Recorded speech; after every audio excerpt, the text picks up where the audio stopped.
Guys, tingnan nyo itong napanood ko sa TikTok. O, tingnan nyo yung ginawa niya. Kumuha siya ng Sprite, binuksan niya, tapos nilagyan niya ng 2 pirasong Lipton tea, tapos binabad niya hanggang kumulay yung Sprite doon sa Lipton tea. Tapos nilagyan niya ng lemon, tapos in-squeeze niya. Then nilagyan niya ng ice, tapos nilagyan niya yung Sprite. Tapos nilagyan niya ulit ng lemon doon sa may gilid ng baso. Oh, di ba? Tingnan yung reaction niya. Tapos yung rating niya, 19/10. O, di ba? Siyempre, hindi tayo papayag na hindi tayo magpabudol. Kaya, tara, samahan nyo ako, bumili na tayo ng gagamitin natin. Let's go! So, yun guys, ito na, nakauwi na tayo. Nakabili na tayo ng mga kailangan natin. Ito na yung Sprite. Tapos, naghanap pa ako nito ng Lipton tea. Tapos, 2 pirasong lemon. Ayan. So, kumpleto na yung gagamitin natin guys. So, try na natin gawin yun. Let's go! So, yun guys, una niyang ginawa, siyempre, binuksan niya yung Sprite. So, dahan-dahan lang, baka tumalsik or mag-overflow. Pasingawin muna natin ng konti para hindi matapon. Ayan. And then, kumuha siya ng 2 pirasong Lipton tea.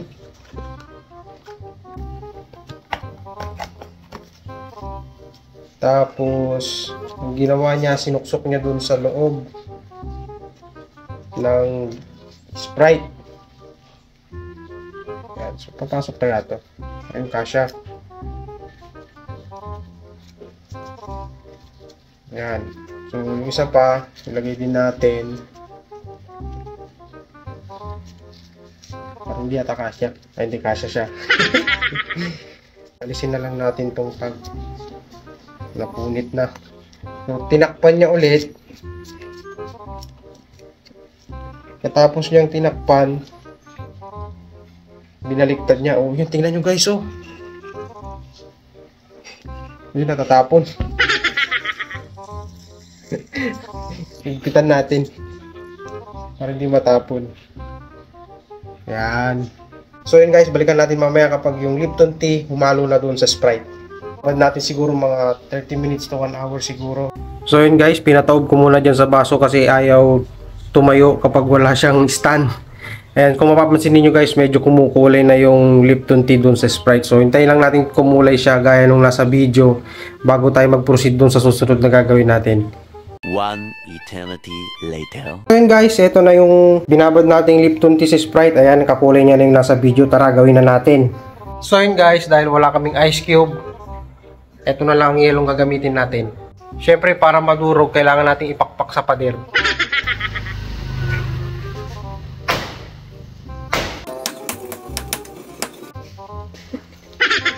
Wala kaming ice cube kaya di pakpak para madurog.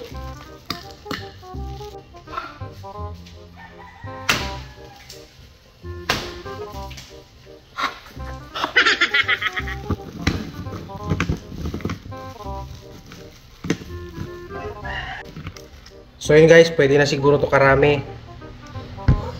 So yun guys, mag-i-slice na tayo ng lemon para ilagay dun sa baso. 2 pirasong lemon. Ito yung nilagay niya doon sa loob ng baso, tapos dinikdik niya. Since wala tayong ganun, pipigayin na lang natin siya. So yun guys, halos kompleto na lahat ng ating mga kailangan. Meron tayong ice, yung tinakrak natin kanina. Tapos meron tayong lemon dito. Tapos ito na, yung Lipton tea na binabad sa Sprite. Siyempre, kumuha tayo ng mahiwagang baso para yun ang gagamitin natin. Ito yung mahiwagang baso namin na lumalabas lang pag may bisita.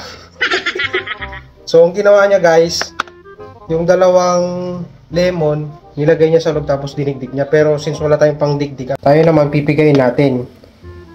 Kasama yung dumi sa kuko natin. Ano kayang lasa dito guys? Malalaman natin ito mamaya. So, nung nadigdig, syempre ilagay na lang natin yan dyan. Tapos naglagay siya ng yelo na halos mapuno yung baso.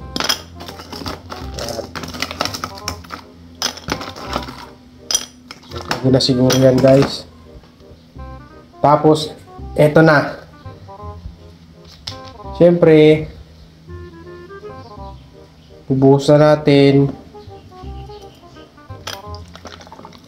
Yun.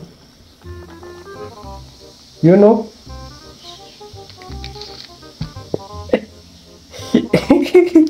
Ano kayang lasa nito? Tapos, syempre, lalagyan din natin ng lemon. O, di ba? Oh. Ayos guys, oh. Pwede na tayong magbenta yata ng refreshing drink. So, syempre guys, so, dahil wala tayong straw, iinamin na lang natin to ng mano-mano. So, yun guys, magkakaalaman na kung anong lasa nitong napanood natin sa internet, sa TikTok. Alisin na lang natin to. Tapos, magkakaalaman na ng lasa kung totoo in 3, 2, 1.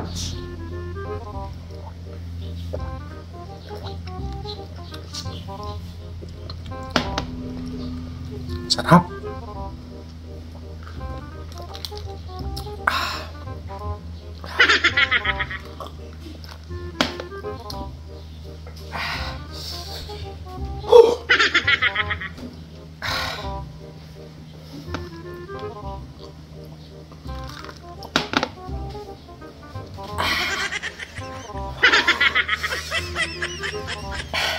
Grabe.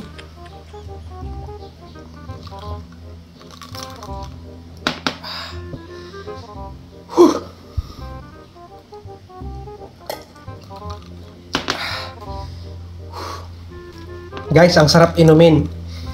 Lalo pag mainit.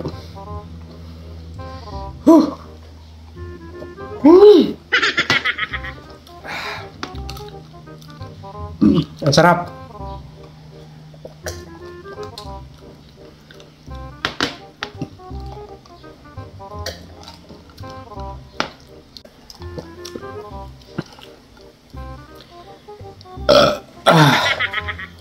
So yun guys.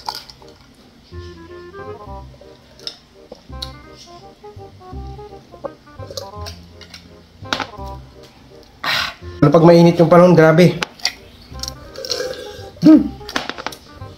So syempre meron pang tira, ipapatikim ko to mamaya kay Mrs. So yun guys, try nyo tong drink na to. Refreshing talaga.